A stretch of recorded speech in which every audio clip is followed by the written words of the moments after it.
প্রিভিলেজে ৫ বছর পূর্তি উপলক্ষে কাশ্মীরে যে দুঃখজনক ঘটনা, সেই শহীদদের স্মরণে আজকে আমাদের রক্তদান শিবিরের আয়োজন করা হয়েছে। যে সমস্ত আমাদের ভারতীয় ২৬ জন সৈনিক শহীদ হয়েছেন, ভারতীয় আমাদের ২৬ জন শহীদ হয়েছেন, সেই শহীদদের স্মরণে আজকে আমাদের রক্তদান শিবির। কেন রক্তদান একটা মহৎদান, অপরের যে জীবনের বাঁচায় এক রক্ত, ঠিক আছে, রক্ত দিয়ে মানুষের জীবনকে সাশ্রয় দেয় এবং জীবনকে বাঁচিয়ে তোলে।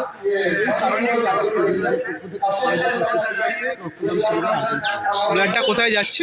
ব্লাডটা হচ্ছে আপনার 23 কতজন রক্তদাতা আজকে রক্ত দেবেন? রক্তদাতা রক্তদান এখনো পর্যন্ত কতটা হয়েছে?